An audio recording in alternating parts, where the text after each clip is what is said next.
link that we sent out. Fixed. They said fixed. Whatever you did. It's working now. Okay, they say fixed. Okay. Do you want me to respiel or we just rolling on? It's working right now. Everybody said it's working right now. Keep going. It's fixed. So all right. The difference that was made is that I can't monitor the comments. That's no problem. All right. All right. We've got it. We've got it. Let's got it. We can see it. Yay. We're all right. Okay. Thank you all so much for being a community and working with us through this. We are so grateful to you. Thank you. Thank you. We're ready to roll. It's only 12 minutes after. And we are ready to roll. I just knew it wasn't going to help us at all to get started and you couldn't hear anything. So that'll make you tune out really fast. And this is supposed to be interactive. So here we go. Yes, everybody's with us. All right. Good evening, Southern Maryland family. Thank you so much to Angaza for all of her hard work and vision and desire and learning technology on the job to see this Southern Maryland. We really community come through. Everybody okay out there? All right.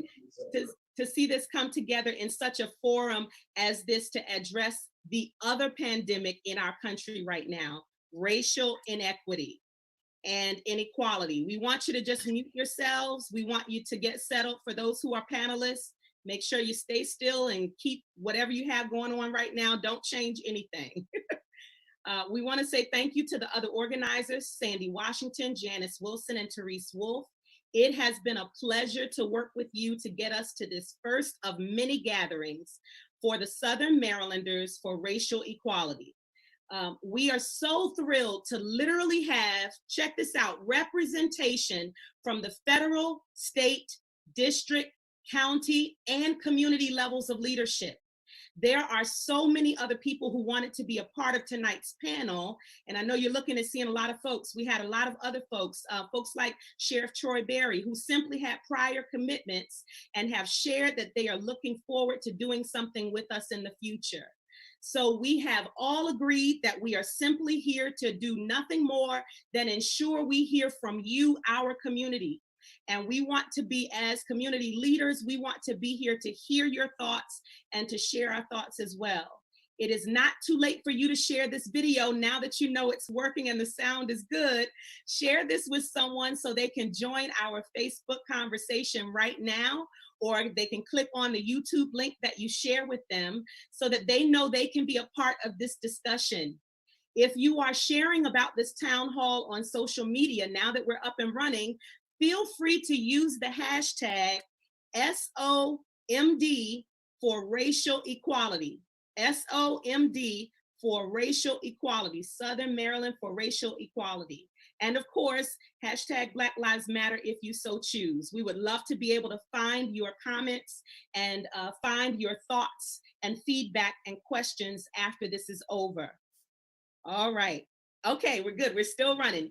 Well, it is my honor and my pleasure to be your moderator for tonight's hall. In case you didn't hear it before, my name is Trenace Richardson. I'm the founder of Real Women, and I'm a leadership mentor and international speaker. And I take my role as moderator tonight very seriously, because too often we hear that something is supposed to be for and in service of the community, and it becomes quite the opposite. It ends up becoming a self-serving opportunity for policymakers and influential people to grandstand. And we want to make it clear from the onset of this town hall to the citizens of Southern Maryland that this will not be that type of gathering. We have gotten a commitment from each of these amazing public servants that they are here to answer your questions and respond to your thoughts and suggestions. They are not here to campaign, to grandstand, or to take over the conversation. This is your town hall. And I trust me, I'm a preacher, I'm a teacher, I'm a speaker as well. So I know how easy it can be to saddle up and start galloping full speed ahead into a speech. So just know it'll be my job tonight to pull on the reins and encourage us to come back to join the rest of the conversation. There are no big I's or little U's on this panel. Each panelist is a public servant in his or her own right, and the questions will be distributed by myself and our organizers who are helping to monitor the chats for your questions. So I hope you're putting your stuff in the chat. We're going to start, which leads me to your role and responsibility in tonight's discussion as an attendee and a community member. You see, over the past several days, we have advertised in the Facebook group and other places, and you were invited to send your questions in advance. We thank some of you for doing that. So we're going to start off with a couple of those questions, but what we'd love for you to do is to chat in your live questions through Facebook and YouTube. Our team is standing by ready to capture as many of those questions as possible to get as many answers as possible from you. As you are already aware, with no more than 2 hours allocated, and less now, 1 hour and 45 minutes allocated for this first town hall, there is no way we're going to get to every question. And we're only going to pose a question or comment to one or at the most 2 of our panelists before we move on to the next question. We'll get to all of our panelists, all of them will answer questions, and as many of your questions and comments as possible will be shared. So just relax, sit back, and let's enjoy the conversation. The great thing to remember is that this is just the first of many conversations we will continue to have that will move us towards significant change and visible, tangible racial equality for all. All right, the very last announcement, I'm looking to see if you guys are still with me. Put in the chats if you're with me. It is imperative that we all remember that this gathering is a safe space for us to ask questions, voice concerns, and propose ideas for making change. A safe space means that we are all able to be open and honest, while at the same time being respectful of each other and our panelists. We're not afraid of disagreement or tough conversations, but it's only by pushing the envelope that we're going to see change. So please give us your questions, but we will not acknowledge disrespectful comments being made in the chat. In fact, we're prepared to remove and block anyone we perceive as deterring us from our ultimate goal of gathering answers and solutions tonight. All right. I think that's all of the public service announcements. Let's govern ourselves accordingly. I'm about to introduce our panel, but before I do, I would like for our attendees to go ahead, you, our community, and start chatting in your questions and voicing your concerns in the chat. And our specific focal question for you, we have a question for you because this is your town hall. We want to know that as community members tonight, it's our very first town hall. Before we get to our panelists asking questions, we want to know from you all, living everyday life in Charles County, in St. Mary's County, in Calvert County, if you were wearing a body cam throughout your day, what would your body cam show? What racial inequities, inequalities do you experience or witness right here in Southern Maryland from day to day? I think if we can begin with some of you sharing those thoughts in addition to your questions in the chat, we will periodically come back to the chat to see some of the things that you shared. All right, so we're going to start now. And I'm going to quickly introduce our panel just so in case you're jumping in and somebody sent you the link and you weren't sure exactly who was going to be on the panel, I want to introduce them to you very quickly so you'll know who's available to answer your questions. And it's important that you know your voice is so important that these leaders, federal, state, district, county, community, came to hear what you have to share. So as I call your name and share your role in the community, I would ask that you would simply wave. And I know 1 or 2 people are on the phone. Please feel free to unmute and just say hello. And then we'll start rolling with the questions. You've already met our organizers, and I've listed their names at the beginning of me talking. So I will now introduce, here we go, Congressman Steny Hoyer, representing Maryland's 5th District in the U.S. House of Representatives. If you could just wave, sir. Delegate C.T. Wilson, representing District 28, Charles County in the Maryland State Legislature. Ruben Collins, our Charles County Commissioner President. Amanda Stewart, our District 3 Charles County Commissioner. And Gilbert B.J. Bowling, our District 1 Charles County Commissioner. Can you unmute and just say hello? Let us know you're here, sir. I know you're here, so we'll come back to you. All right. Let's see. Chief Carl Schenner, our La Plata Police Department Chief of Police. All right. Attorney Tony Covington, our state's attorney for Charles County. All right. Michael Beach, our Charles County District Public Defender. All right. BJ Hall, our St. Mary's County NAACP President. Diotha Sweat, our Charles County NAACP President.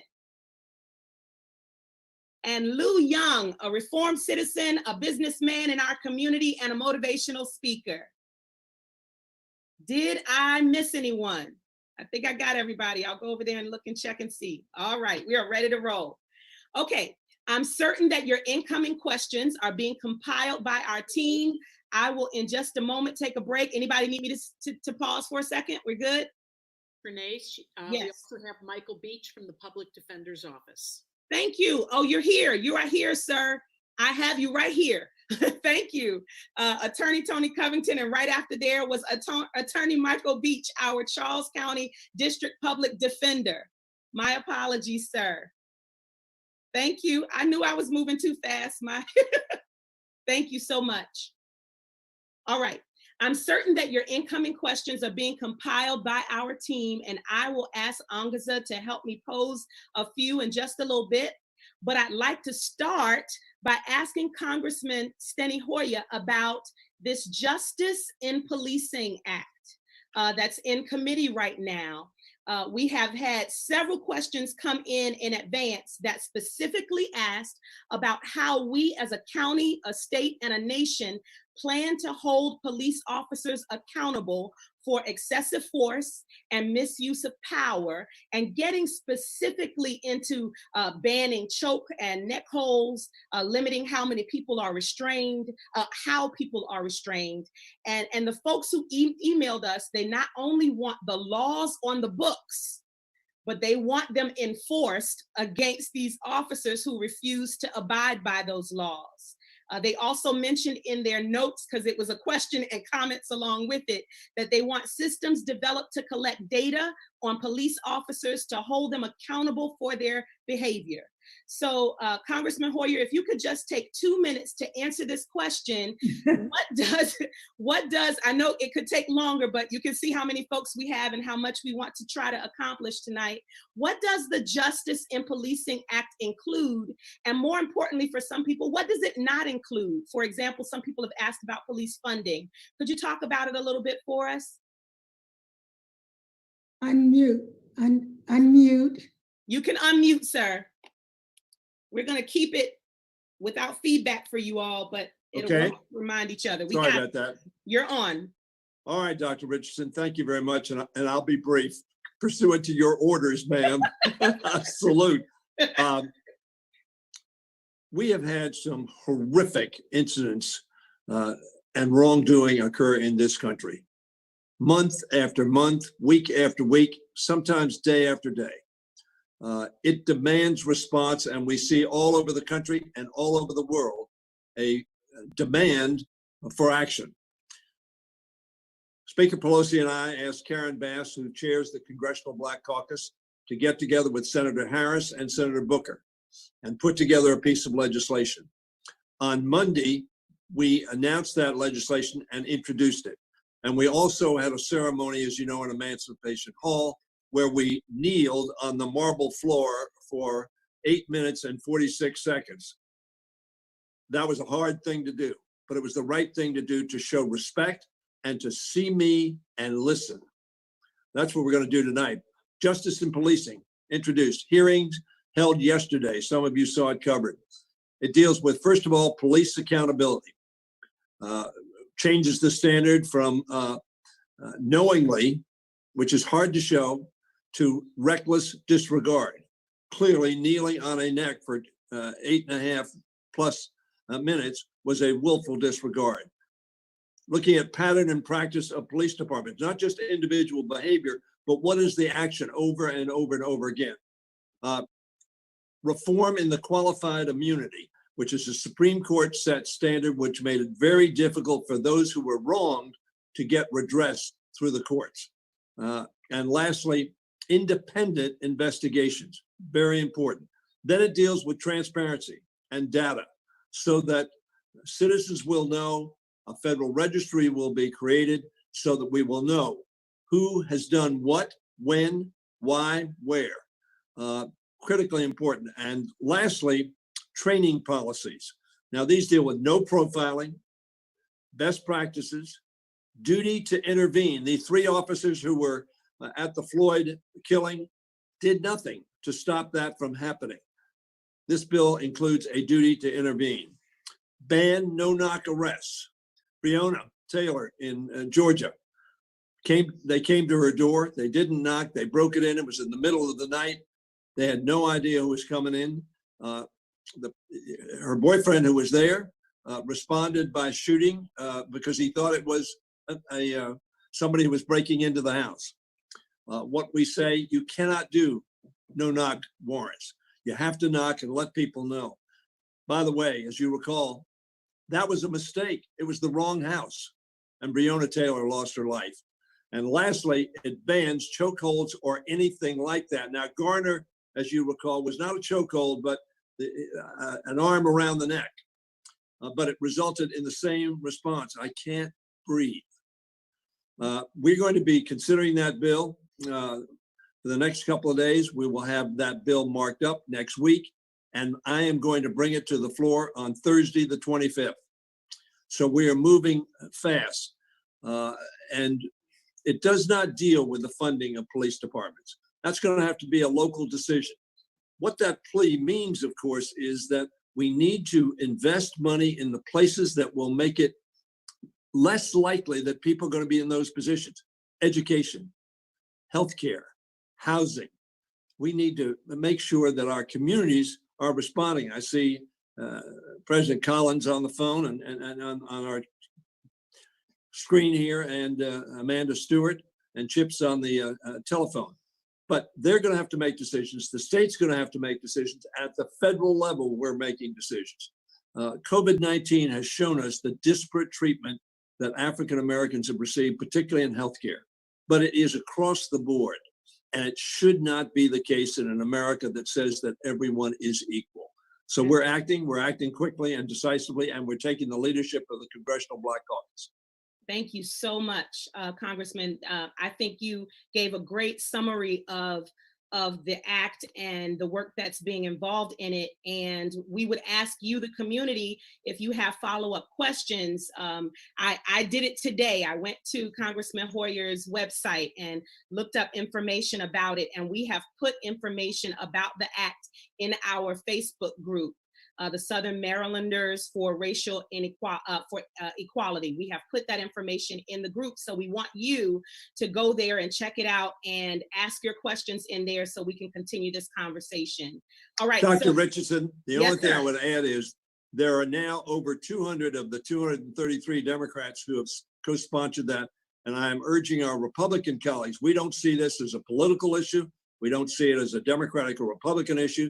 This is an issue about what America is, what our communities are, and are citizens going to be treated based upon the content of their character, not the color of their skin. Thank you for that. So we'd ask that you would consider reaching out to your representatives to consider this bill. Thank you so much. All right, so we're going to keep moving. I am going to, in just a few moments, check the chat and check in with our team to see what questions are coming up. I would like to get a question in a moment to Chief Shinner about some prevention, early intervention, and reformative police training. So I want to get him ready for that, because we want to know what's already happening and what's being done. We've gotten tons of questions about how our police officers in this area are being trained and what they are being held accountable for. But right before that, I would like to ask Delegate C.T. Wilson, what specific aspects of racial inequality concern you the most here in Southern Maryland? And what are we doing about it in your eyes and from your perspective in the state legislature? And thank you for the opportunity. Again, I'm going to use my brief time to focus literally on the policing aspect, if you don't mind, because I think it's one of the things that we need to do is recognize the uniqueness of that position as far as being a police officer and the value in our communities. Because as everyone knows, when crime peaks, it's the minority communities that suffer. We can't get pizza delivered. We can't get our schools to do well. We can't get a bus stop. So we definitely need our protections. We also need to take this opportunity because it's a very unique moment in history. It's an amazing moment to actually have an opportunity to do something. So the things that I really think that I would like us to focus on for me is obviously the body cameras. I think that's very important because if there's no recording, there should be no arrest. We need to stop being able to, it's 2020. We don't have to take anybody's word for it no more.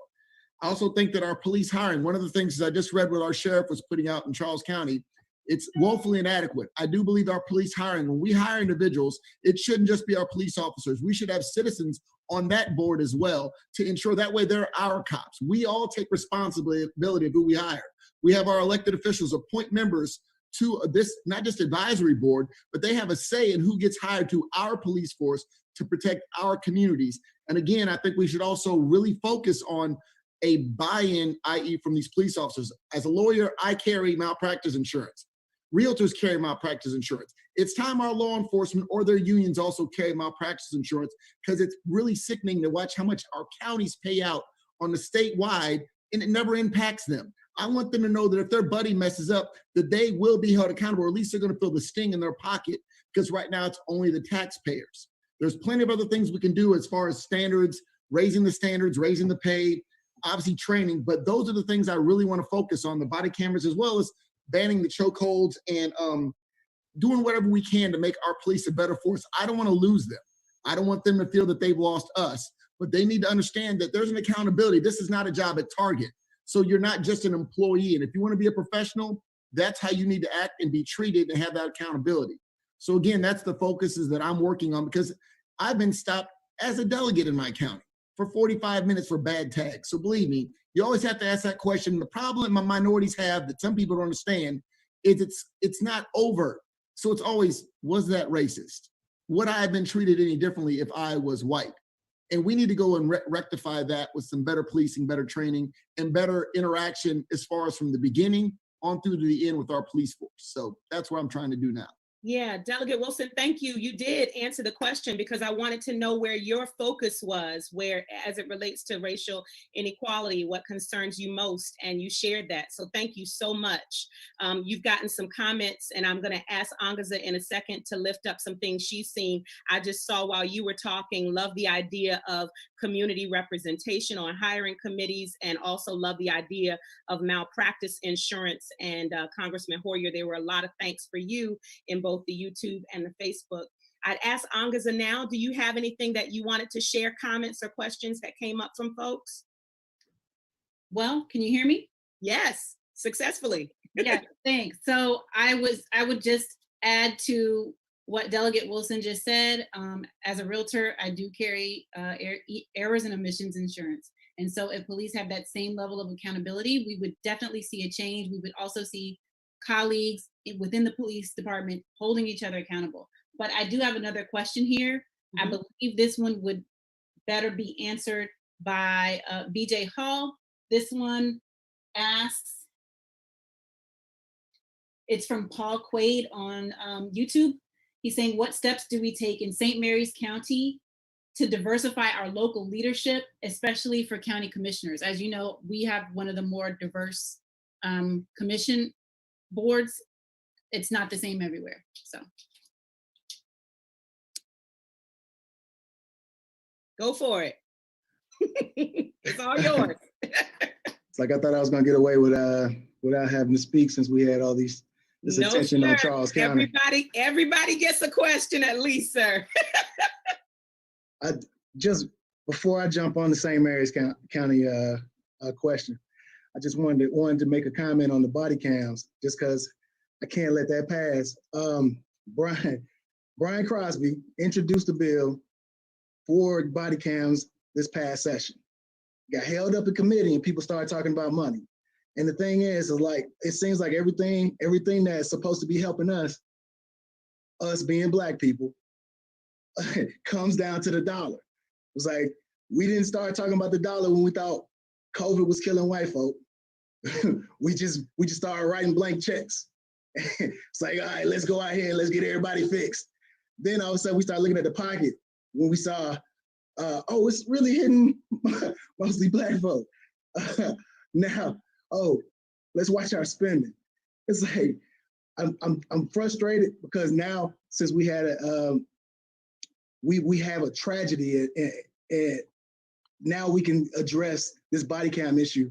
We had an opportunity to do this, and we could point at some work that we've already done. But now we got to do it all over again, and now the guilty conscience is gonna make you dig into your purse.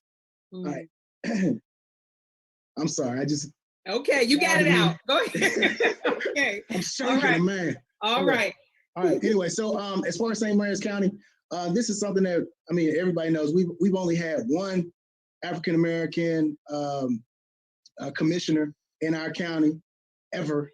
Shout out to John Lancaster, rest in peace. He's the good bros. I'm making sci-fi.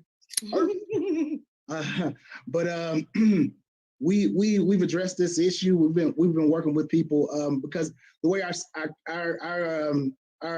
system is set up, we have four commissioner districts, but the vote is still at large. So you just have to live in a district. Well, you don't have to. Technically, you don't have to live in a district. You just got to have an address in the district, and everybody gets to vote on you. Being that we have a Republican county and minorities, was it African Americans? Let me just be direct here. African Americans only make up somewhere between 14 and 17%. It's pretty difficult for an African American to win in the county. We've been having discussions with our representation, mainly Brian Crosby, and we've been talking to other people to look at other means of addressing the issue. But hopefully we can get legislation introduced into the General Assembly to allow the commissioner districts to elect the commissioners that represent them. We have a few I think we have at least one district that we would probably see African American minority representation in. I think that will at least allow some a minority voice to be heard on our commission. So hopefully we can get support on that. And if it doesn't go through the assembly, there are other ways to fix this problem. Okay, thank you so much. I appreciate that answer, and the one that was burning in you and the one that you answered. I think that Therese, you have a question that came in, and it's for Attorney Beach. You have to unmute. Yes. All right, and that Attorney Beach is yep, you're unmuted, Therese. So the question was, in terms of the role of the Public Defender's Office, what do you see as some of the challenges in terms of defending people of color as they are charged with varying criminal activities? And what do you think the Public Defender's Office can do to improve this? Well, what we can do to improve, I'm lucky I have a team of amazing lawyers who are fighting tooth and nail every day, trying to call out the racial disparities as best as we can when we see them, but also fighting for our clients and making sure we don't alienate people who may not agree with what I think are pretty undeniable statistics. So what we can do is continue to fight the way we're fighting, but also I think we have an extra responsibility as the organization that represents the vast majority of folks who encounter the criminal justice system in Southern Maryland, is to be reaching out to the community to do two things: to tell them what we're seeing in the courthouse and what our clients' interactions are that we're hearing about, so that the community knows what's going on in the justice system in the county. also to listen to the community to make sure we know how we can be doing our job better. So we know things that are happening in the community that we need to know, help fight for these folks who find their way into the justice system. So I think there's, we always love more resources, but the reality is the most important thing we can do is to call attention to what we're seeing every day in the courthouse and communicate that to the community that we try to serve best we can. Excellent. Thank you so much. And I love that we have the Public Defender's Office and the State's Attorney's Office represented. I think we have a nice balance here as it relates to addressing the questions. I'm going to come back to ask Angaza about more comments in the chat in just a moment, but I want to make sure we kind of get around to everyone you see on the screen. And we're going to go to our county commissioners in just a moment, but I've already teed Chief Shinner up.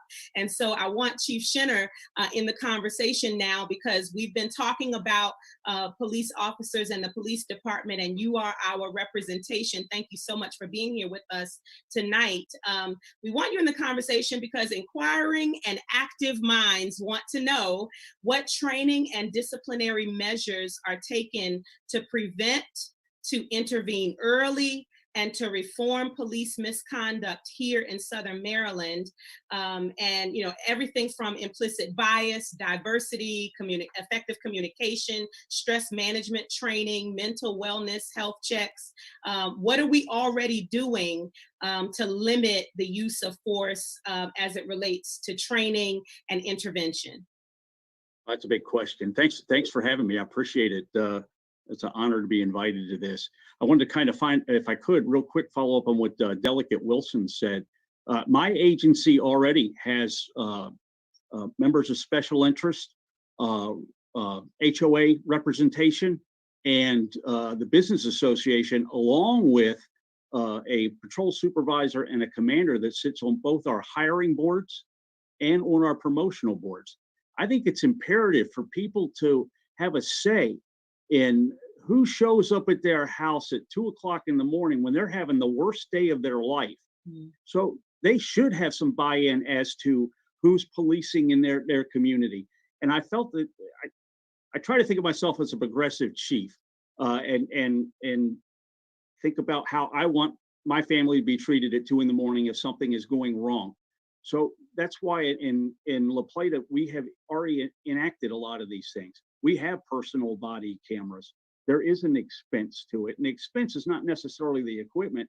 It's the storage of the video and then making the videos for the state's attorney's office and for the public defender's office. And we're still getting it down. We've been doing it for a few months now. And Mr. Covington, I think, will share with you, we're doing our best to learn the system, to make sure we're efficient and effective at it. So those things are important to us. One of the members of the panel here tonight provides some of the training for my officers on a regular basis. We do bias-based policing. We're an accredited agency through the Commission on Accreditation for Law Enforcement Agencies.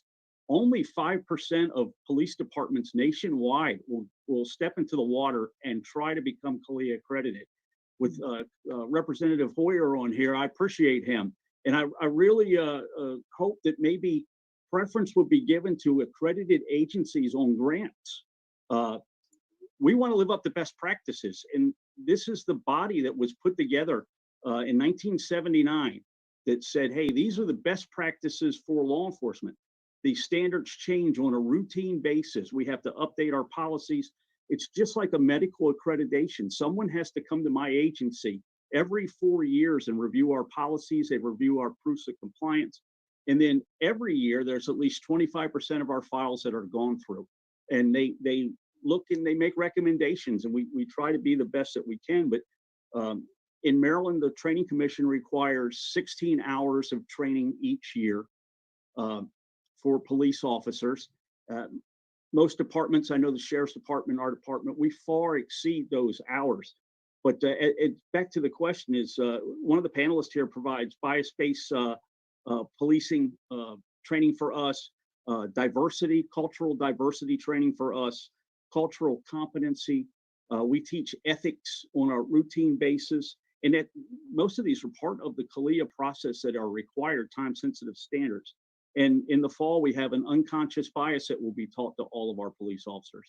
So we're trying to head in the right direction. Our ears are open.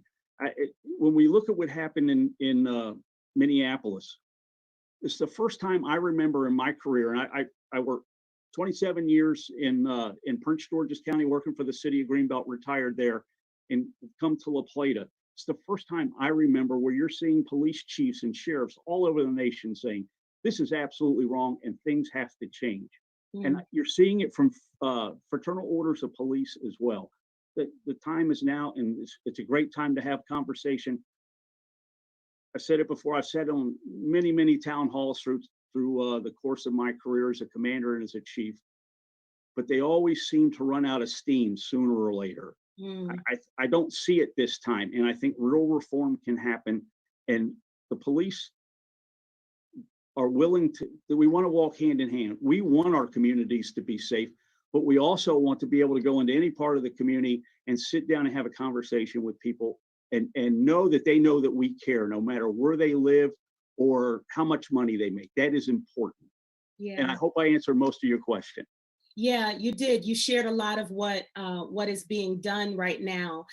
Thank you for that. I'm going to come back to the attorneys, to Attorney Covington, after I talk with the commissioners in a second, because these are all questions that have come in from our audience in advance, or Angaza is sending them to me as well as we're moving forward. And so I do want to prep the attorneys that I want to come back to this idea of some folks want to know, have there been police officers in our area that have been held accountable for misconduct, right? Just trying to figure out and get a gauge for what that looks like in our region. But I'd first like to go to our County Commissioner President Collins. This is a question for you, and then I have one for our other two commissioners.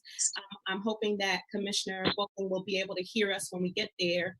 But I would also ask the police chief to just keep your ears perked up, because I thought that this was a question that kind of balance both of your offices. A citizen wanted to know, what are we doing on a county level to directly address racial inequality? And more specifically, would the commissioners of the county and the police department and whomever else needs to be involved be willing to help us create a community oversight task force or a civilian review board in Charles County? I'm aware of one in Baltimore and other places where community members get to meet regularly with the commissioners and the police department to share concerns and recommend reforms. So I put a lot in there in case you got something specific you want to share about the racial inequalities, but if you could also address that question about community representation as well. And you got to unmute. Almost there. I will respond to the latter question first. Okay. Individually, I have been an advocate for these citizens advisory panels most of my legal career. When I was counsel for the local Charles County NAACP, I drafted what was essentially a document that the Charles County's NAAC brought to the Board of County Commissioners for nearly 20 years straight, and it was a proposal for a criminal, a council of that magnitude. So personally, that's something that I've always advocated for, not only as an elected official, but in my capacity as attorney for the local chapter of the NAACP. The idea of racial equity is one that can only really be attacked when you actually address, basically long-standing cultural issues that are associated with institutions. And Charles County is a lot different county, even within the last 20 years. The Charles County that I grew up in was over 70% white. That when I graduated from high school, Now Charles County is a majority minority population. Now, the population is shifting. Politically, when you look at the leadership in the county, it's changing. It's more reflective of the population, but there still exists endemic cultural issues that have been endemic throughout the years. And it's a culture issue, and that's something that's not easily changed. It requires time to move beyond. And there's been measures within the last several years that I think have addressed these things to a degree, but this is a continuation, not only in the county government building, but if you look, in at, our larger agencies, you see many of these issues. But what's changed more than anything else, and I think even for someone like myself that's been around quite some time, is seeing the energy that's coming directly from the community. And realistically, that energy is a reflection of our actual population. We have changed significantly. And I think people are more interested in actually seeing the community be a reflection of who they are. And at the same time, also understanding that there is, like many other communities, we're addressing the same issues. But this is, for me, again, seeing the type of push coming from young people primarily, that it was a result of, the tragic death of Mr. Floyd. Like many other, virtually every rallying cry that has changed policy in this nation's history has been something that's driven by young people. Yeah. And so we are responding to the energy of young people right now. Yeah. But as it relates to actual institutional racism, we are seeing changes that are a result of, seeing our population shift. But I just want to make it clear that institutional racism, and just as an example, when I was first elected, one of the first things that Board of Commissioners addressed was nepotism within Charles County government. The government's actual number of employees was approximately 600 to 700 people at that time. But doing a study, it was concluded that out of that number of around 700 people, approximately 300 people that represented Charles County government were related to each other on some level. And now, if you are a long-standing Charles County, resident, you've always heard back in the day that, well, you can't get a job in Charles County. You got to know people. Well, we actually saw data that showed clearly that nepotism was an issue, and so we immediately, at that time, addressed that. But those are the type of things that need to be done on a continual basis to address,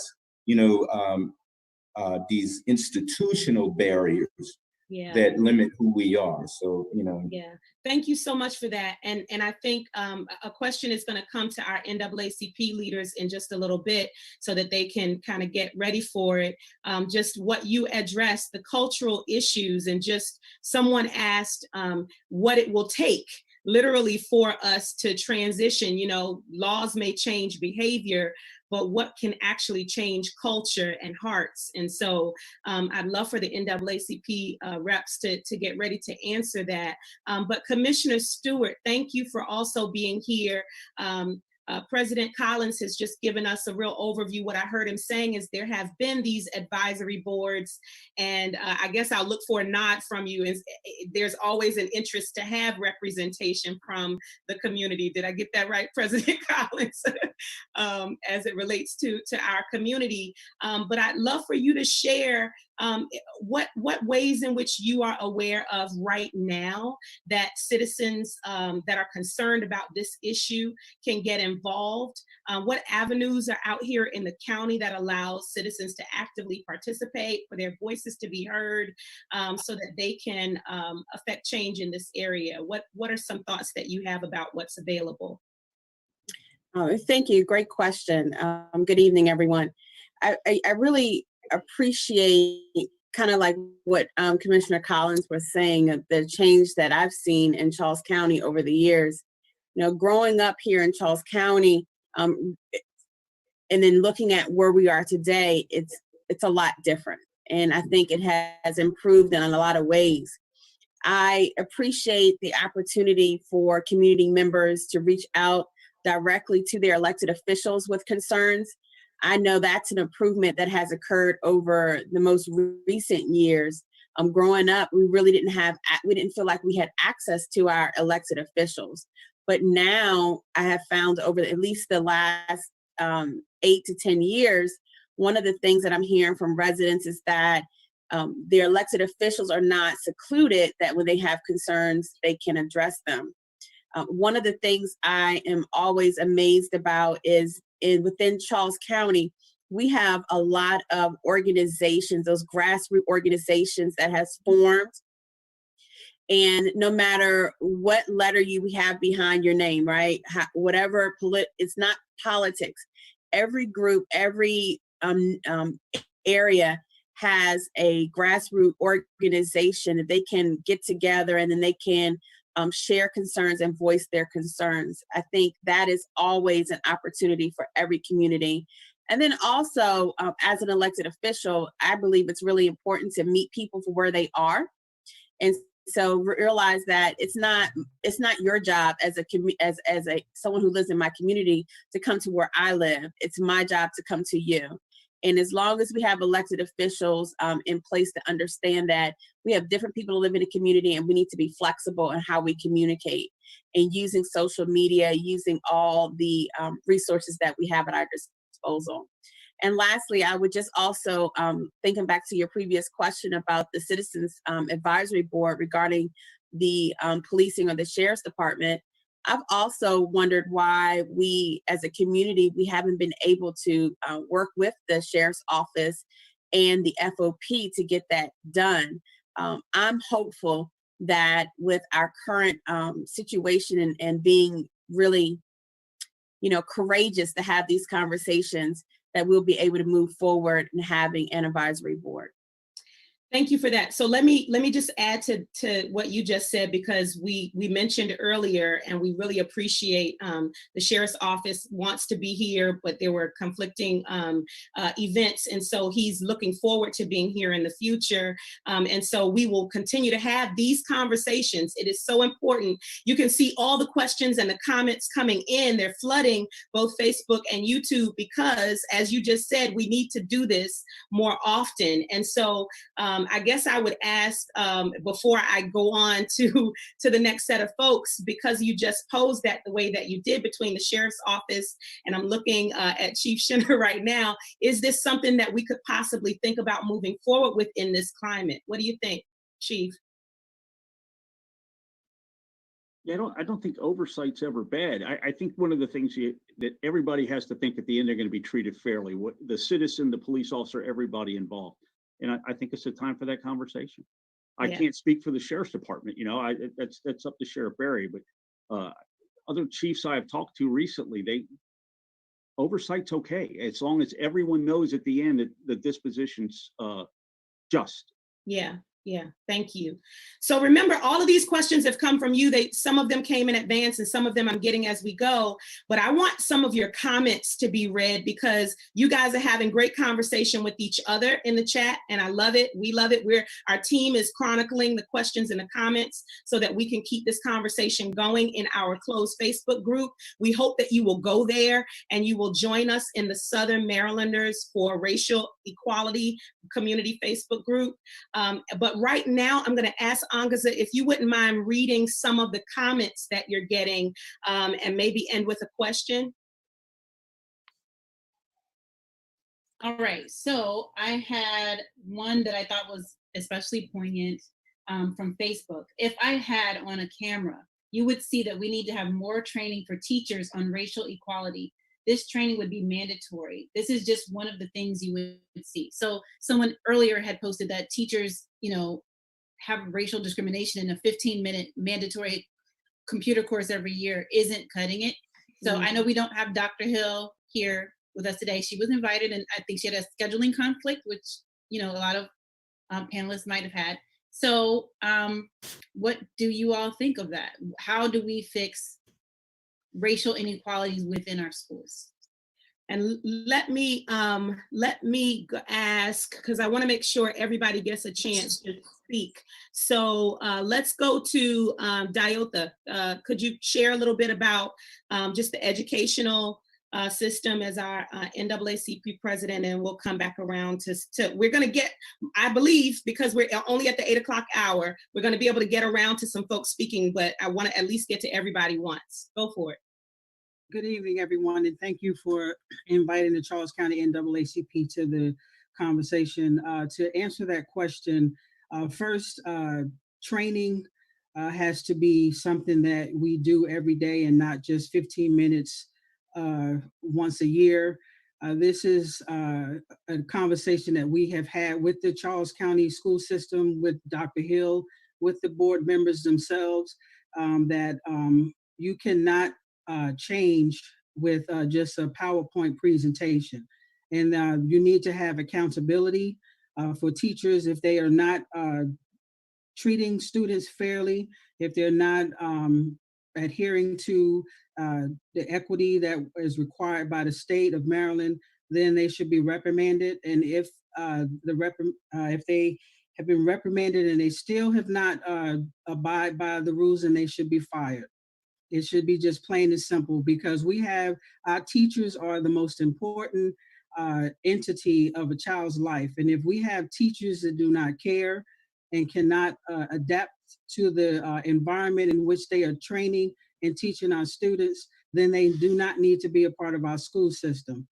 Across the nation, we see the disparity of Black and brown students are being taught by non-Black and brown teachers, but that is still not a reason why equity cannot be rendered in the classroom. It is a responsibility of the administration to make sure that their staff and their teachers are trained and given the opportunity to do what they need to do in the classroom. And so I think that we can say across the nation that our leadership that is running our school system are failing our students. You cannot say that a human being, you do not know how to train and teach a human being. We are all human beings at the end of the day. And if you are in a classroom with a bunch of Black and brown students and you do not know how to handle that, that is a failure on your administration to prepare you to teach those students. Thank you for that, Diotha. I want to add a comment that someone has inside of YouTube and says someone should have represented the school board in Dr. Hill's absence. And in all fairness, some of it is notification of timing, and there was a commitment to come to subsequent town halls. And some of our town halls are going to be focused solely, from what I understand from Angaza, as it relates to our young people and our youth and our educational system. So we're going to get there, and we're going to keep pushing the envelope that Diotha has just mentioned. Sandy represents, Sandy Washington is on this planning team as an organizer and is also executive director of Lifestyles of Maryland. And I always say you can't talk about anything in the Tri-County area about helping people without talking about her and her work. So would you mind just sharing very quickly something about this education piece? Yeah, and I don't know, I'm coming from this from a different perspective, Trinace. I'm actually coming from this as a grandmother in this community. It's when I talk about grassroots things, these are things that affect me. When I have to tell my daughter about my grandsons, and I say to her, make sure they look a certain way, always make sure their hair is cut. Also, always make sure they are going to school looking a certain way, because I don't want them to be seen in a certain light.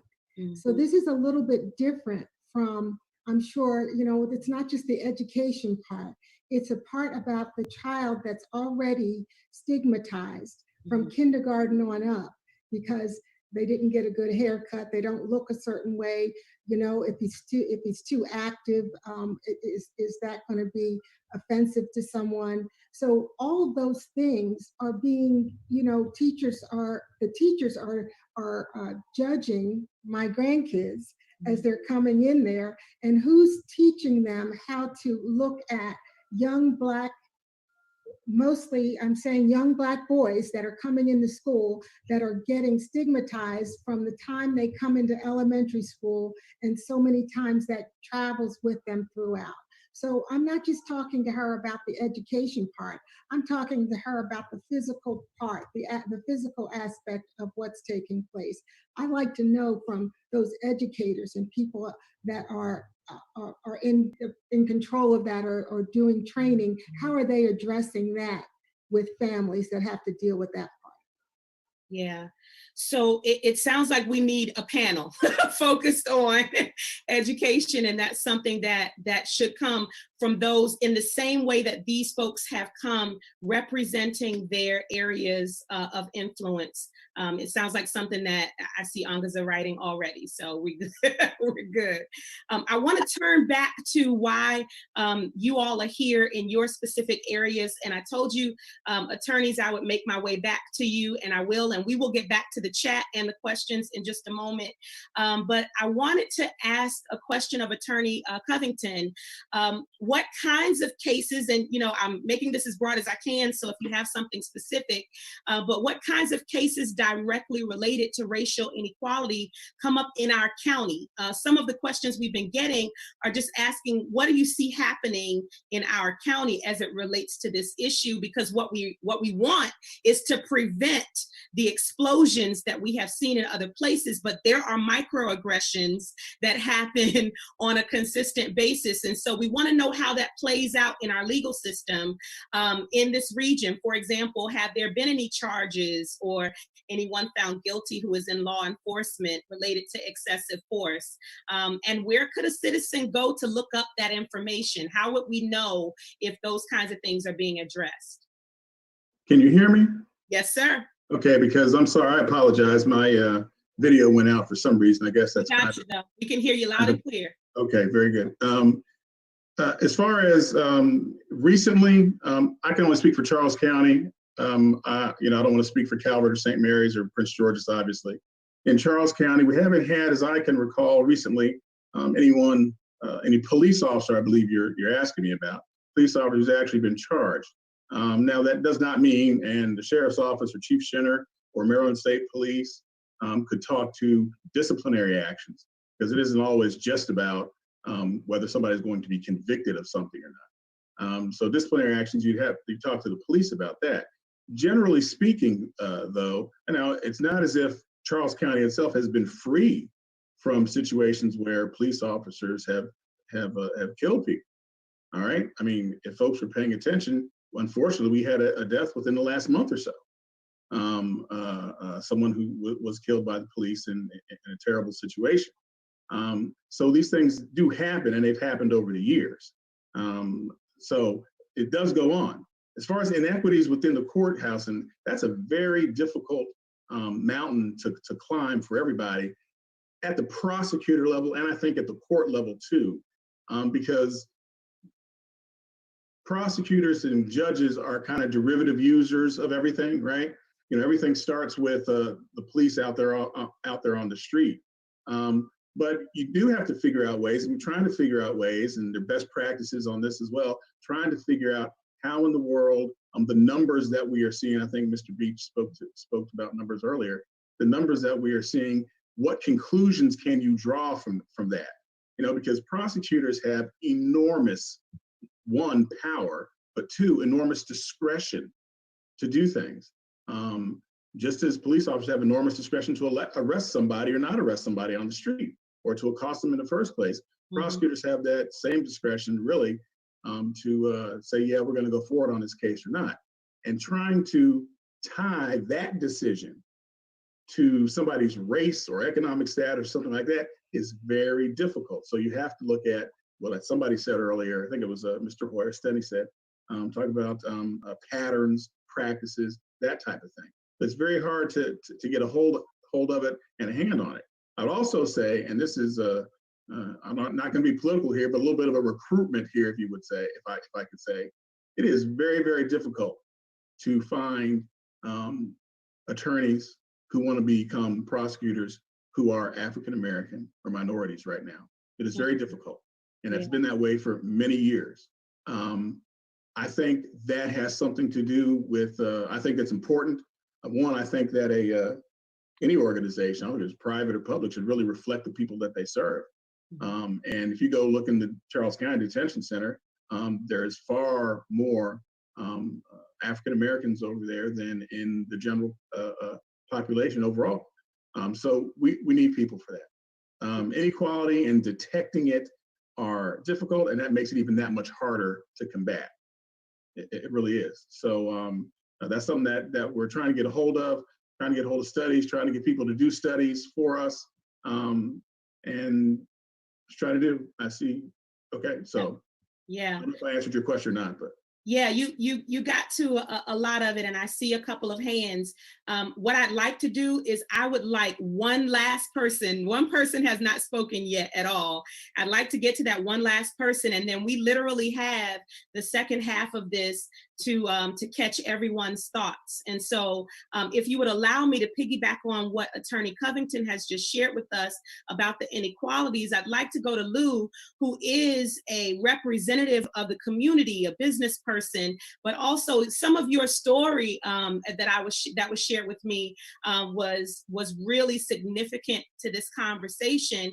And I'd love for you to share a little bit about just your relationship to this county as it relates to being a Black man in this community. Could you share about your personal experience with law enforcement and just anything you wish folks would know from your perspective when it comes to this law enforcement issue?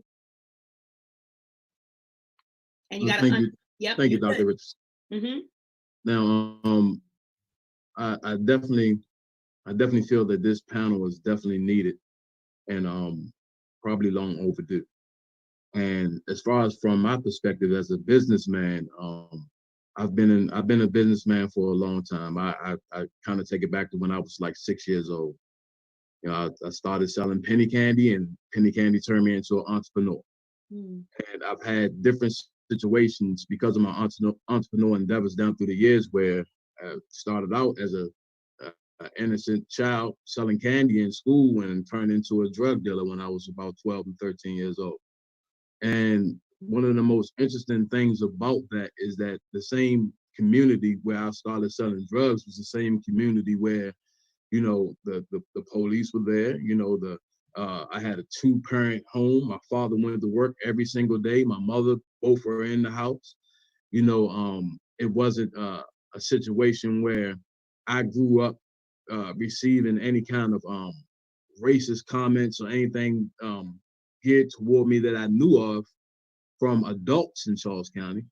But I learned racism in school amongst my peers.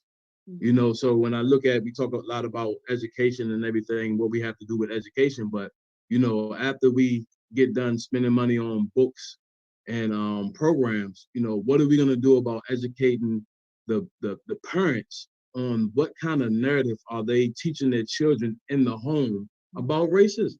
You know, I was first called a nigger by a young man who was about 7 years old, and I was 7. I didn't even know what the word meant until I went home and had to find out.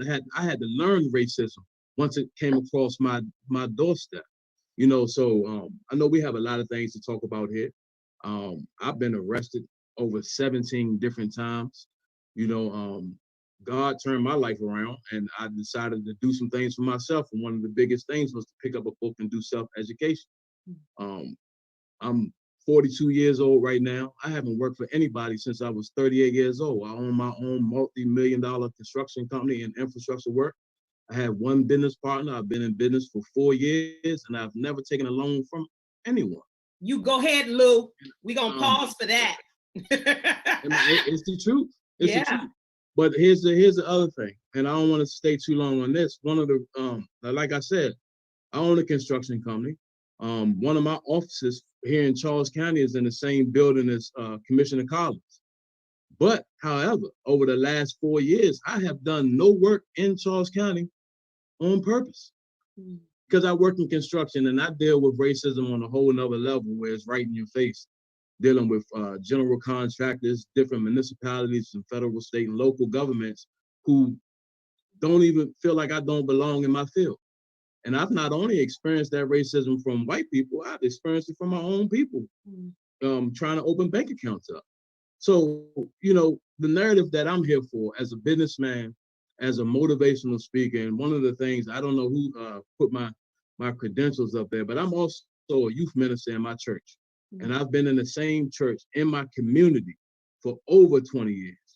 And one of the things I love about being in my community is that I know my pastor, I know the deacons, I know the people who come to the church. I know how it is sometimes where I get a chance to meet my elected officials. Every time there's a time for politics, we'll see the elected officials come through the church, you know, and that's cool. That, you know, if that's how they want to do their thing and communicate to the community, that's on them. But my thing is, I've never been disrespected by someone so bad as I have been in Charles County. And that kind of stuff fueled my decision making, even when it came down to when I wanted to start my business and where I wanted to do my work. I didn't want to work in the county. I didn't want to be a part of a good old boy, a quote unquote good old boy county, as far as when I wanted to start my business. But I felt like if I started my business in other places where the playing field, I already know it's a rough playing field. For me, I'm in infrastructure construction, underground water and sewer and concrete, asphalt paving and restoration. That alone, that field is dominated by white Americans.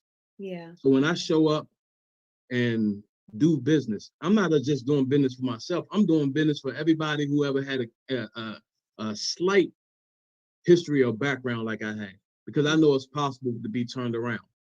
But I said all that to say this. My experience is I believe that if we focus more on, I mean, just look at what we've just done as a country. We've put more money and effort into a virus that's killing people. And I've never seen so much effort put into anything like this in my lifetime.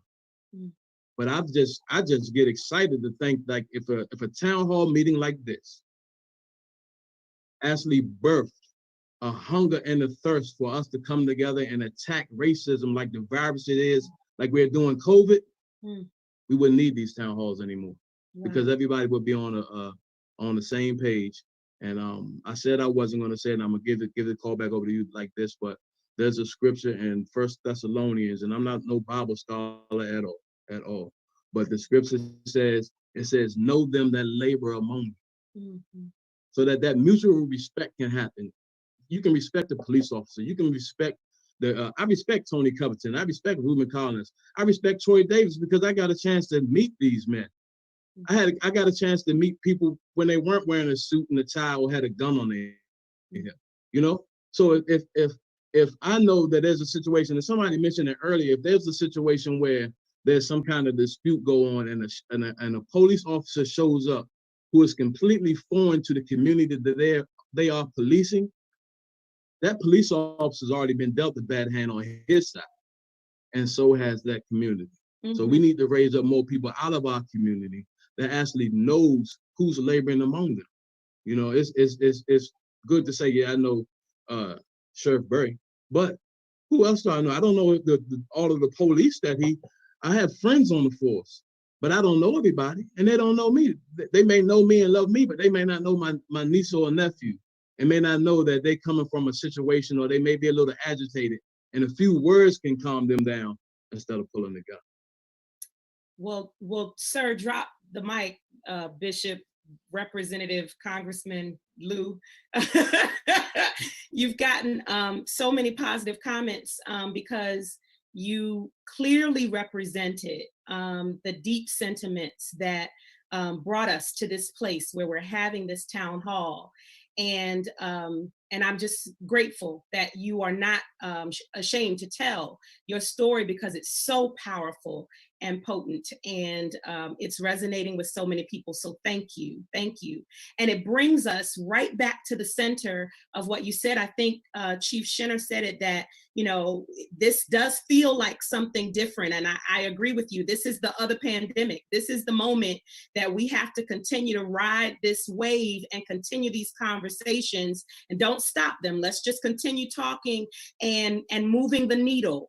And so we have a little less than an hour, but we've got time and everybody has spoken at least once.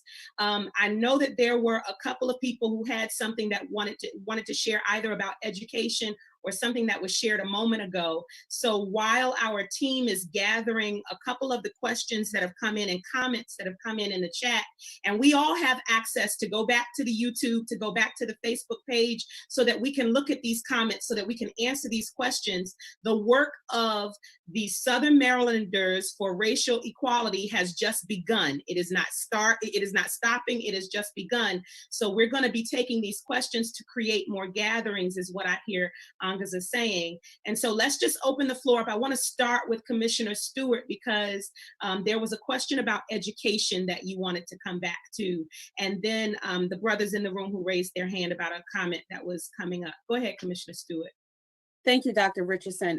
2 points. Number one, we were talking about, I think Diantha was talking about the professional development about racial equality and within the schools. And, you know, as an educator, I know that when your school systems value the training regarding racial divide or racial diversity, it's going to take the school leaders to put that time into the professional development schedule for teachers. And I understand that it's very difficult because we have limited time for training, but we need to set it as a priority, and it'll get done. And secondly, I'm going to piggyback on something that Mr. Covington said about the detention centers. And he said that that when he was talking about the detention centers, he said that the people who are providing the service should look like or mirror our community. And one of the things that I've always been concerned about the school system is that it doesn't quite mirror racially the community. But I'm here to say that I'm so excited and happy and pleased that over the 11 years as being a parent of a child in the school system, I have seen it improve. Do we have far to go? Yes, but I have seen more minorities teaching in the school system. So I am thankful of that. I just wanted to share that as a parent, that I have seen an improvement. And like I said, I've had a child in the school system now. This will be the 11th year coming up. No, we just finished he's been in the school system for 11 years. So this will be the 12th year coming up, and I do see an improvement. So I just wanted to acknowledge that.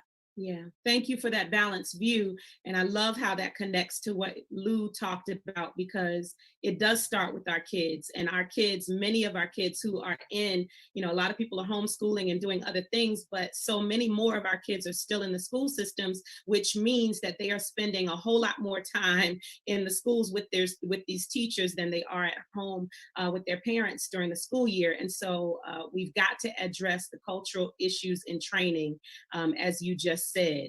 Okay, so I saw 2 hands, and then I want to get to the comments. So Delegate Wilson and then Attorney Beach, and then I want to call on Angaza to give us some comments that are coming in the chat. Thank you again, Doc.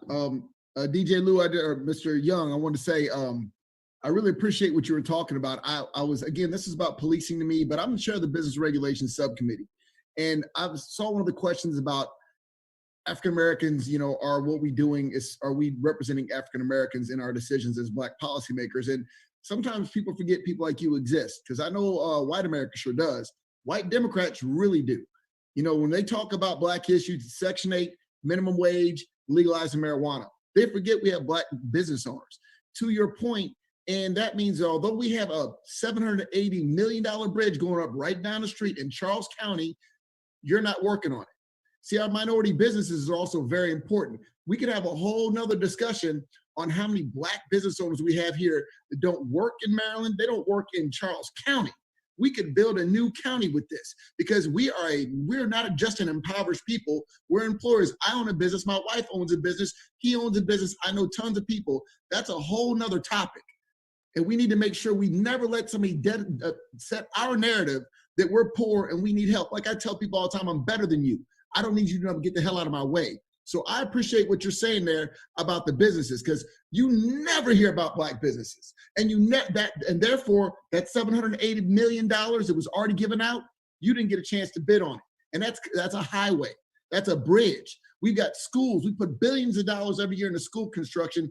I need to see you. But for everybody listening, you need to contact me, because one of the things we do have the power to do, and I'm putting bills every year, but focusing on our minority business enterprises. This young brother here proved it. You don't have to have a college education to be a millionaire. I apparently chose the wrong path by law, because I'm not sitting in his shoes yet.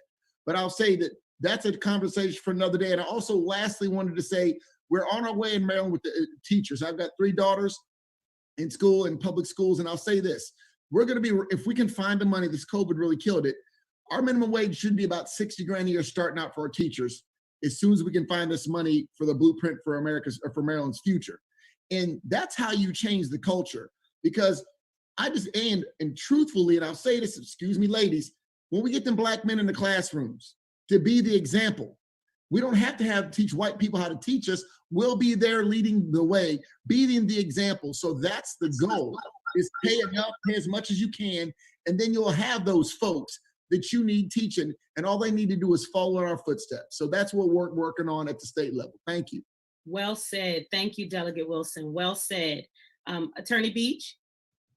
Yeah, a couple things, and I came with statistics.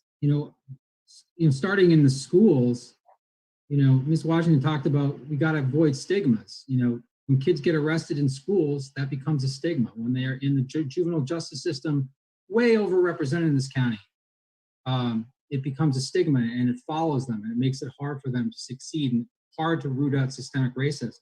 80% of the arrests in the schools approximately are Black kids in Charles County. You're not really allowed to listen to what goes on juvenile court. Stick your head in juvenile court and see if that's a fair representation of the county by ethnicity. It's not. And just, piggybacking on what Mr. Covington said, he's right. The jail rate now, my colleagues helped me with some numbers today. In Charles County, anywhere from 2019 data, 49 to 53% African American, jail population 77.5%. St. Mary's County, proportionally worse, approximately 14.7, 18.2% African American county, 48.7% of the jail population is African American. And that's not just a problem. That's a problem from start to finish in the criminal justice system that all sorts of people bear responsibility for. Which communities are you focusing your policing and investigation on? Who's getting denied bail and why? If you're in Charles County, you don't have pretrial release. So you may get stuck in jail and end up taking, even against a lot of my attorney's advice, taking a plea just to get out of jail, and the impact of that can have on you can be long lasting. And when we're talking also about start to finish, a civilian review board is a great idea for the systemic racism that we see, unfortunately, here in Charles County as well, as far as excessive force by police officers. But that's got to be, that can't just be a civilian review board. It has to mean that my lawyers aren't in court defending somebody in front of a jury who we think the video clearly shows is actually the victim of an assault by a police officer. That's not how it should work. So it's got to start with how are we, there's much bigger issues we can talk about funding for another day, but we got to talk about who's being over policed, who's being over prosecuted. It's the system that needs to be. Thank you, Attorney Beach. Let's talk about it. There are a couple of things that are happening. We've brought up a whole lot of the issues, and we have to continue to bring them up and raise them. But as we're moving in these last few minutes, knowing that we have more work to do, what does that work look like? What are we supposed to be doing right now? And what I've asked Angasa to do is to read a couple of the comments, and we're going to focus these last few minutes on solutions. I've heard the advisory review board for citizens, and talking with the sheriff's office, and the chief here has said that that's a great idea. And so just connecting those dots, we need to have for this an educational panel where we have our educational leaders from the counties represented on a panel like this, so we can ask them directly the kinds of equality questions that we've raised. And so I hear action items coming out of this. So let's start down that road. What are some things that we need to be listing so that I saw Angaza saying in one of the posts that what we plan on doing is working groups out of this at some point so that we can continue some real tangible work and not just be talk, not just have fluff. So let's think about that. Angaza, did you have any comments so that we can move forward in solutions after you're done, or in the midst of what you have to share? No, I really just, I'm reading the comments from the Facebook and the YouTube. And so the audience is kind of split. We're like 50-50 Facebook and YouTube. So I'm looking at comments from both. We have a lot of agreement with a lot of the things that all of our panelists have said. So I encourage the panelists, if you do have a chance to go back through the comments, if you have a time after we're finished, to just answer some of the constituents' questions, because there's a lot of good questions, like way more than we could answer here. But I did hear some comments about defunding the police. There, one of our users has said that she does not agree with defunding the police, and I wanted to know what the people on our panel feel about defunding the police. I know most people don't even actually know what that means. So I'm gonna leave that with you all. Who wants that? Let's see. I'll take it. Okay, so let's do President Collins, and I saw Chief Shinner as well. I can talk about it too if you want me to. That's Tony Covington. I know my video's not up there. I'm gonna. Oh, good. Okay, I was like, where's it coming from? Where's it coming from? Okay. Yeah. I'll catch you. Go ahead. You had a Yeah. lot of hands raised. Dr. Richardson, Reuben Collins, defunding the police can be defined depending on who the person is that's developing the overall conversation. I think probably the most consistent description of what defunding means is actual reallocation of resources that goes towards police. Some of the most meaningful comments and discussions have included reallocating money, for example, that is allocated to police and that may go towards social services or may go towards homeless services. Or most specifically, and it has been a consistent conversation for over a year now with the recently established Charles County Criminal Justice Coordinating Council, as well as previous conversations with various groups that consisted of criminal justice agencies and players, is actually looking at money that is being actually allocated to address mental health issues in the community. There's been a consistent discussion about how addressing mental health issues has impacted and basically totally impacted policing, because our sheriff's offices had to actually allocate resources to address that. And so when I look at the idea of defunding it, it's more associated, not necessarily, this broad idea of you're just going to shut down policing, because I don't know if that's really realistic.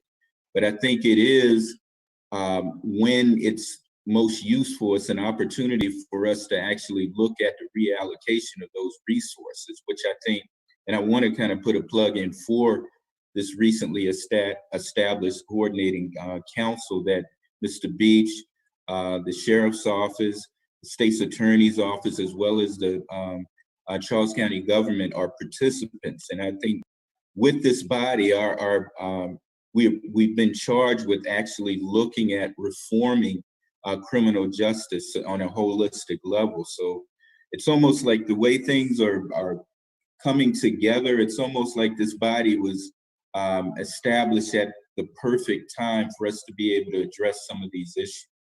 So that is, from my vantage point, what defunding the police actually is. Thank you for that, Chief, and then Attorney Covington. Thanks. It's a good question. And I have the same understanding as President Collins on defunding the police, is taking some of those resources and moving them other places. As a chief, my people are being asked to do more now than they ever have. I came on in the 1980s, and it was the war on drugs. And then after 9/11, and police were expected to be in the trenches with that. And then after 9/11, it was the war on terror, and officers were asked to be the front line on the homeland. President Collins talked about mental health. My officers interact with people on a routine basis in mental health crisis. So we really have to figure out, I think, as a society, is what do we want and expect out of our police? And from there, then we can make decisions as priority and funding and things. You look at COVID-19 as recent. It's hard for a police officer to go knock on the door of a house where someone has called and said, I think there's 12 people inside at a kid's birthday party and they're violating the governor's order. Look at what the situation the officers are being asked to respond to. Do you have more than 10 people at this children's party? And if so, you're really not supposed to do that. So I think we need to take a good hard look at what we want from our police, and from there, establish priorities. There'll always be a need for the police. There'll always be certain folks in society that just aren't going to abide by the rules. But by no means are my officers equipped to handle people every day in mental health crisis. We send them to 40 hours of CIT training, but that's just 40 hours of training, and it doesn't, you get into substance abuse and other things as well. So I think that's something we as a society have to look at and say, what do we expect of our police officers?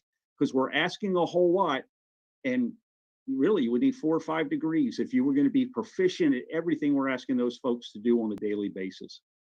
Yeah, I love the conversation as it relates to definition of reallocation of resources so that more attention can be given to some of those things that you're talking about. Thank you, Chief. I believe, I can't see you, but I know you're there. I'm still here. I'm still here. Okay.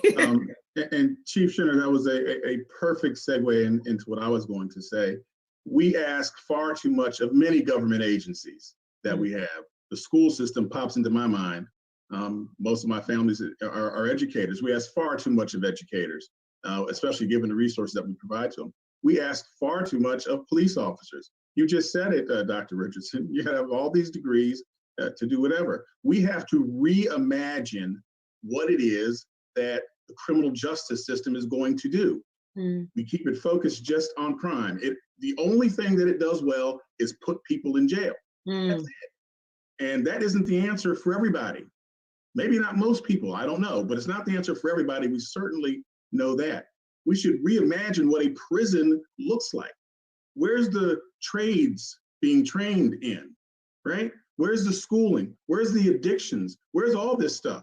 When we have the pre-release units and the halfway houses, all of that stuff should have all this money there. I'm not saying that it has to come from the police, because, you know, I've been in Maryland for far too long, and I've seen the old okey doke when we say we're gonna take money from over here and we're gonna do gambling and all of it's gonna go to education, and that doesn't happen. Okay, I'm not so sure that we have to take money from the police in order to do what we should have been doing all along. As a prosecutor since 1991, I was a defense attorney around for about 5 or 6 years too. People have been saying, yeah, well, you got to do this. This person has to do this. The reality is we don't have the resources for all the programs and the treatment, the mental health, and the addictions that we need. As a defense attorney, I feel Mr. Beach's pain. So yeah, I got a client here who needs to get some help, but he can't afford it. Yeah. And if he could afford it, it's not there. You know, so we have to prioritize. You know, budgets are moral documents. I say this all the time. What do we really care about? If we care about changing the system, you've got to pour the resources into it. It can't be, well, that discussion for another day. That is the discussion. Resources. Yeah, thank you for that. I have heard funding, funding, and where our attention is where our dollars are. And so that's a big discussion. This whole economic piece has to be a big part of what we're moving into. We're literally starting to land our plane here because folks have got to eat dinner and all those things before they head off to bed. But I had 2 other folks that I knew for sure that seen a wave, and that was Sister Diotha and Delegate Wilson.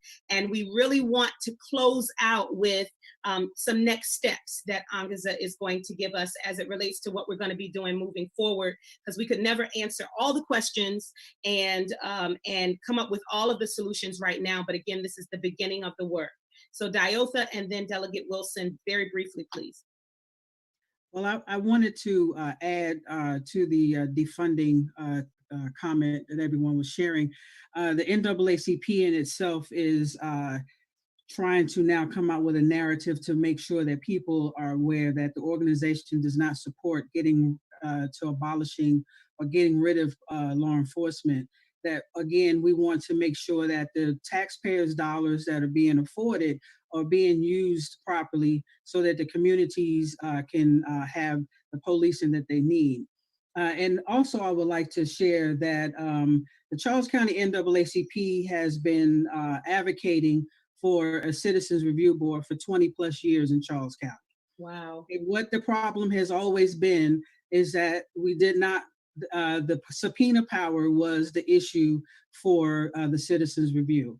And so in reading the documentation that Congressman Hoyer spoke to earlier, there is an entire section that speaks to they're giving local agencies the power to have accountability. That is basically what it is we cannot allow the law enforcement to calibrate themselves. So you need to make sure that you have outside interest that comes in to say, yes, we have a case here, because Charles County has had some cases where there was some police brutality. Most of the community is not aware of that. But the fact of the matter is that we have those issues here in the county, and we need a board, not an advisory. We need a board that's available to go in, to be able to look at what's going on with our law enforcement officers and be able to educate the community on what's going on, speak to our elected officials as to what we want to happen. And the citizens that pay the taxpayer, to pay the salaries of these people, should be able to have that type of voice. The last thing I would like to share is that we supported President Collins in asking for a chief equity officer, because we do have disparities across the board in Charles County where diversity is concerned.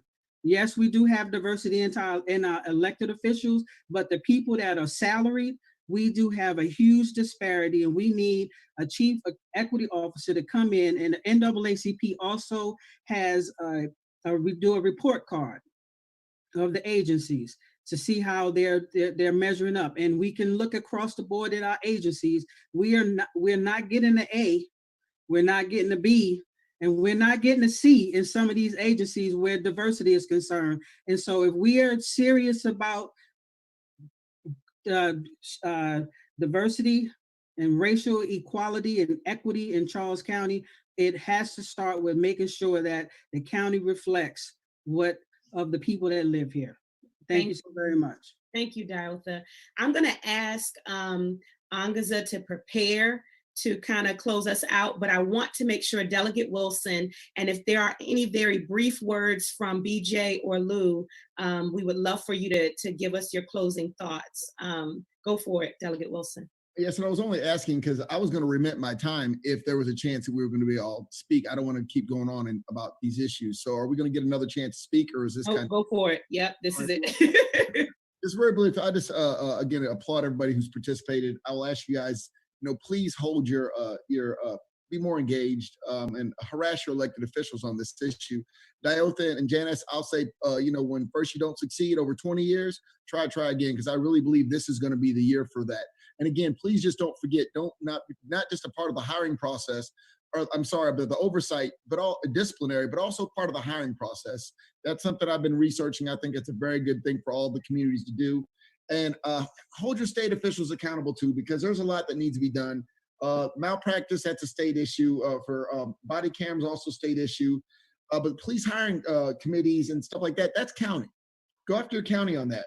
Training, we need to do a lot. I see Mr. BJ Hall there, and I always want to ask the question: how are most police going to arrest him if he doesn't want to be arrested without pulling out their gun? If you're going to be our best, you need to be physically able to deal with the situation without resorting to deadly harm. I think that's an issue that we need to resolve. We need to have our police in better shape. These are all training issues, things that we need to resolve on a state level. But one of the things I ask, and this is where Mike Beach and everybody can come in the meantime, we need to be able to reduce contacts with police, because this isn't going to happen overnight. A perfect example is individuals right now can have their entire vehicle searched just because they smell marijuana. I'm not a big advocate of legalizing marijuana, but I know that medical marijuana is legal. It's user legal over in DC. Now remember, they can search your vehicle just because they said they smell it. That's a huge problem with a lot of people. It causes a lot of very unfriendly contacts. Traffic cases turn into criminal cases very quickly on that. You can't search my car if you smell beer. You need to worry about me drinking and driving. Well, if you're concerned with an individual driving while they're high, let that be the PC to check that out. Don't search his vehicle. That's something we need to do at the state level. And you know what? The state attorneys needs to start throwing that garbage out, because sometimes they're just doing that just to have some reason to start, some reason to search, and we need to get rid of that. Yes, I know we find a lot of guns that way, but there is no natural assertion that because you smell like marijuana, you are therefore a drug dealer and therefore you have guns on you. We've got to get rid of that notion, stop the contact between our police officers and our young and poor choice. These kids smoking weed all the time. I got you. It's not a good choice, but it's not something that needs to get them locked up. Yeah. So those are the things I want to make sure we push. And thank you again for engaging. Yes, thank you for your engagement. Thank you. All right, so BJ, since you were addressed, sir, go for it. Yeah, if you are a police officer, I will comply. Please don't hurt me. One thing that I keep on addressing when people start this discussion, sounds like we're looking for an immediate answer. A lot of people are just looking for some type of solution. Like there is no quick answer. It's like we need to start thinking about this as a process, like kind of like weight loss, right? It's like looking for that Atkins diet just so you can drop that quick 20 and go to the beach. Like, no, you need a lifestyle change. And that's what we need to be considering this. It's like, this is a process, looking at it as continuous improvement instead of just looking for a quick fix, because one piece of legislation is not going to fix our problem. We got to continuously address this. The Charles County NAACP has been pushing this thing for 20 years, and hopefully this year it'll finally get through. But I mean, that's just a continuous effort that's been going through. You talked about action items. What I wanted, I mentioned this before we to the organizer. I know I don't want to say her name because I know I'm going to crush it, but I think we need to make sure that we reach out to some of our organizations to see what they're already doing, because there are a lot of efforts that were ongoing before this tragedy. It was like, racism ain't new, freedom fighters aren't new. We had some people that were in the battle already before last week, you know? So like, I understand the outrage, and we appreciate it, even though, you know, we don't really need help with your outrage. We need help with the work. But look to the people doing the work already and try to become a part of that work, you know, and even if you can improve it, you know, we take contribution. I mean, we like new thought, but the thing about it is you don't have to come out here and start something new. It's people already here. Been grinding. And so it's just like, you know, look to see who's already working in your area. Because it's already grinders out here. So just look to see how you can add to it instead of just starting to reinvent it. We are more powerful in numbers. So powerful. Thank you for that, BJ. You are literally, Lou, going to have our last word before our organizer takes the mic back, sir. If you could be brief, but go for it. Thank you. I just want to say kudos to the panel. It looks like we all have a lot of work that we have to do. I myself, I played a background in the life of, I have a wife that's on the front lines for a nonprofit, and I hear so much about what's going on and what's not going on. But I believe we're on the right track with some of the line items that we had to do on this project, because that's exactly what it is. And this is not one of those projects that we just sweep things under the under the rug, and just, you know, we have a come to Jesus moment, and then we go back to business as usual. I believe that the only thing that I didn't agree with the NAACP president from St. Mary's, and it's not a bad disagreement. I just think that there's no more, I don't think that we need to ease into this thing. I think that some of the things that we need to do need to be absolute about face change. Just like we about face change this whole nation when COVID showed up. We can do more than what we can do. We've been talking about a lot of things for a long time. I mean, generations before me was fighting this fight. And we've seen some significant changes along the way. But some stuff need to be just as much as a change as you walking outside and a bird taking a crap on your head. You know it's time to get clean. I don't need to talk to anybody. I don't need to get any permission to get cleaned up for this. It's time to clean our houses up. One of the things I can appreciate about this panel is that with all of the different leadership aspects and roles that we all have, we're all humans. We go home to our family and friends, and we do and love on people that we know, like, and love.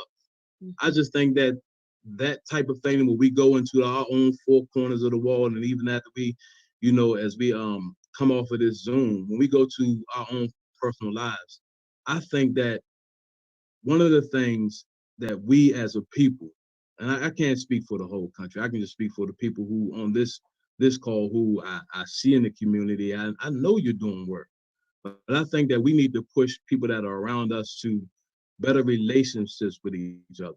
Because if I know you, and I know that you know my children, and you're the cop, I'm not as concerned as having a police with the threat of. I mean, my wife told me don't stay out late. I'm 42 years old, and I didn't understand what she was talking about until, you know, she don't want me staying out late because she's afraid of my life driving while black. Yeah. And I understand her.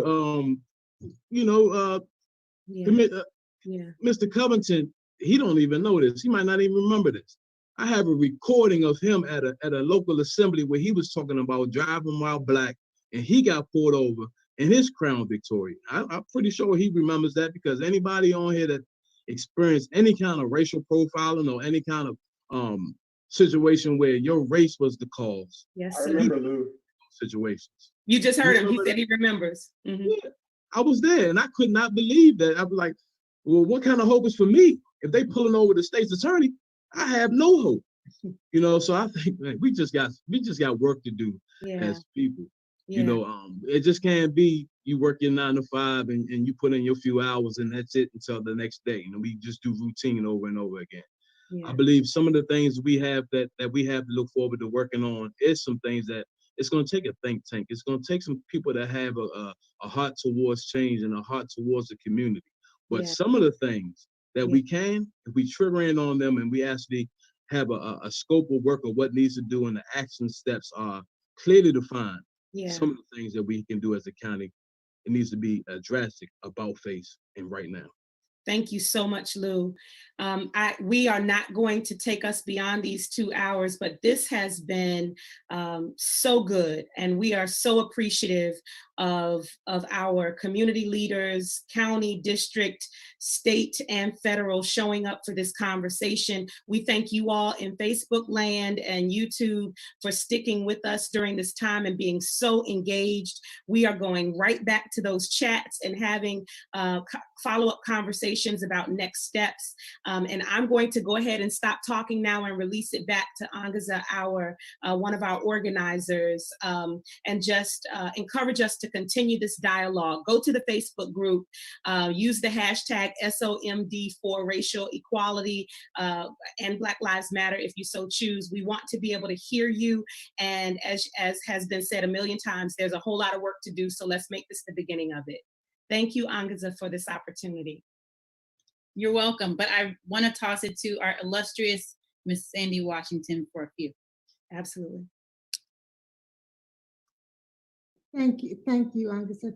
First of all, I am so excited that this young lady came and said, you know, I'm ready to make something happen here, and she was willing to ask for for some input from some of us, and we were able to come to the table and be a part of this.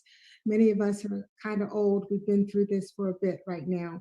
But as I'm listening to everybody, and I'm just going to give us some wrap up things, some things that are going to happen. But you know, Lou, you bring a good point to the right now. We have to decide that whether we're the chicken or we're the pig. You know, are we going to throw some eggs in here? Or are we ready to fry up some bacon? So we're either going to be able to commit. I think in all of the battles and everything that people have gone through for many years, it's been about I'm ready to be the, you know, I can give you some eggs. Now we got to have some skin in the game. It's time to make some changes. And I think that the people we have here, the people we have in our community are ready to make some changes. And it's not going to be easy. It's not going to go without pain, because we're not going to be saying all the nice things to all the wonderful people we know, Black or white. It's going to be some tough conversations, and it's going to be some tough moves. It's going to be some changes that have to be made. And as I said, it's not all going to be nice and easy, you know, and it's going to be tough, but we have each other to get us through it. I think what we have in the chat and the other questions, we talked about each of the panelists looking at it and answering it, but we really need you to answer it through the chats, through the information we give to you, because we don't only want it to come to us as a panel. We want to be able to share this with the people that ask the questions so they can see your answers and be a part of this. So for all of you that took your time, for those that were co-organizers, we wish we could have, you know, 100 folks on here at one time, but we know what kind of commitment it's taken to get you here, and we hope that this has been helpful to those that have listened. Angasa, thank you again, and we'll turn it over to you. Well, I just want to echo what Sandy just said. I am humbled and inspired by the fact that so many of the people who affect our lives on a daily basis decided to take an evening out of their lives and share it with all of us. I am really encouraged by the comments, and people will be watching this on replay. Hopefully they skip the first 10 minutes. We can edit it. We'll edit it. Right. So thank you all again. I want to tell everyone out there viewing, please join us at Southern Marylanders for Racial Equality on Facebook.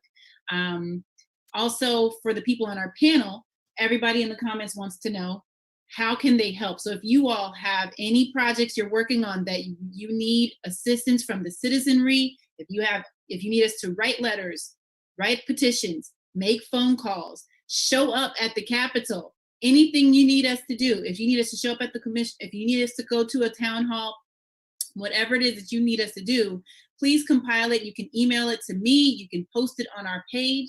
People are hungry. I think we are over 500 members in the span of 5 days. Literally, this is a brand new Facebook group. And we have hundreds of people in this Facebook group, literally in the span of 5 days. So people have been sending me messages to say how inspired they are. We are ready to work. I am just watching this like the rest of the people. And I thank you, especially to the ladies who helped me organize this, because obviously I'm an unknown quantity here. I'm not affiliated with any of these organizations, but I thank you so much for giving me this opportunity to do this for our community. People are definitely loving this, and I want you all to have a great night. I'm ready to work. I think we should all get together again and do this, and do more of this. The youth town hall is coming. We're going to assemble some young people, and hopefully Dr. Hill. And the email is SOMD, the number 4, racialequality@gmail.com. Thanks. Good night, everybody. Good night. All right. Good night. Thank you. Thank you.